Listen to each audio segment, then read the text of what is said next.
북한은 한 가족이 나라 전체를 다스리는 전체주의 봉건제 권위주의 사회이다. 북한에는 아직도 굶어 죽는 사람들이 부지기수이다. 종교와 사상의 자유도 없다. 주민들의 군 복무 기간은 무려 남자 10년, 여자 7년이다. 군인은 월급도 주지 않는다. 반면 같은 민족 같은 언어를 쓰는 남한은 한민족 유사 이래 가장 번영한 탈권위주의 민주주의 사회를 이루고 살고 있다. 이런 차이가 발생하게 된 이유는 무엇일까? 1950년 발발한 한국전쟁 당시 어떻게 자유민주주의를 지킬 수 있었는가?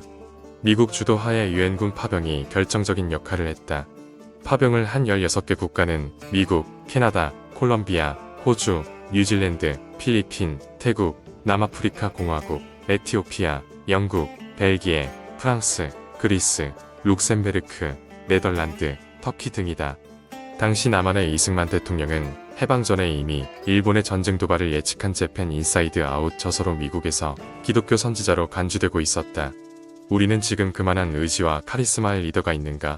또한 이승만의 곁에는 한국전이 터지자마자 당장 파병하라고 지시한 미국 트루만 대통령과 백전도장 인청 상륙 작전의 천재 메가더 장군이 있었다.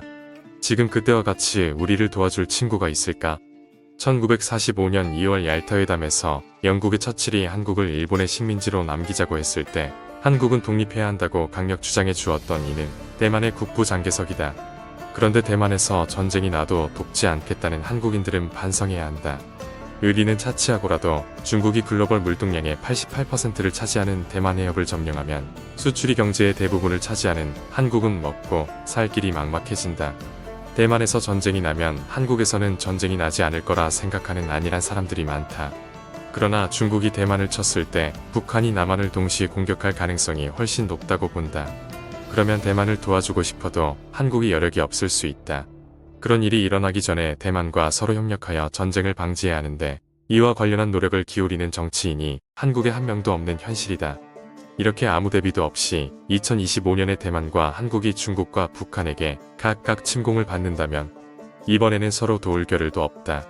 트럼프 정권 이후 심해지고 있는 미국의 고립주의로 더 이상 도움을 바랄 수 없을 수도 있다.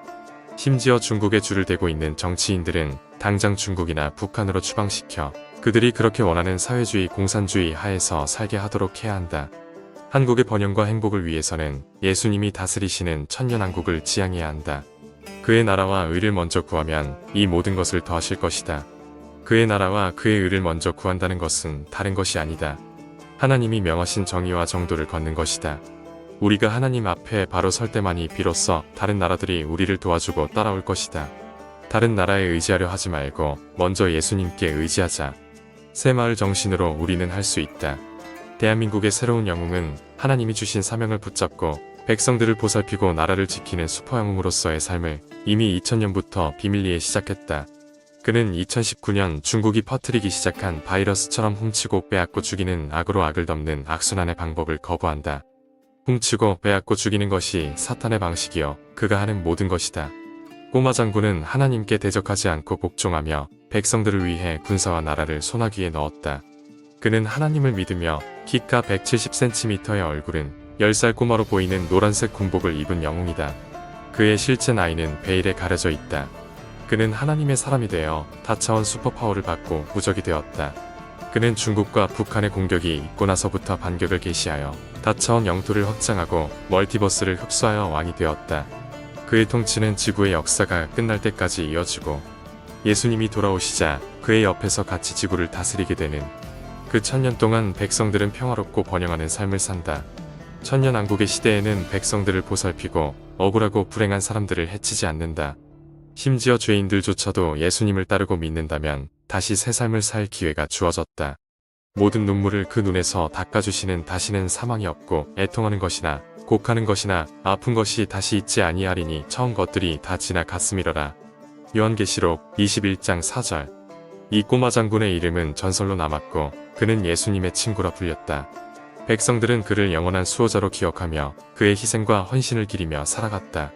그리고 우리는 기억한다. 우리와 함께 한국 전쟁에서 싸웠던 정의의 형제들, 그들의 이름을 이승만, 트루만, 메가더, 셀라시의 황제, 죽어서도 한국인의 친구인 벤플리트 장군 등등. 그리고 이들과 같이 싸웠던 알려진 혹은 알려지지 않은 수많은 형제들, 젊은이들을 우리는 잊을 수 없습니다. 그들이 우리를 위해 흘렸던 땀과 눈물과 피를 우리는 기억합니다. 그들의 사랑을, 형제애를, 하나님의 나라를 위한 그들의 헌신을 우리는 그들의 피와 노력을 헛되이 해서는 안 된다. 영원히 잊지 않겠습니다. Let's not forget.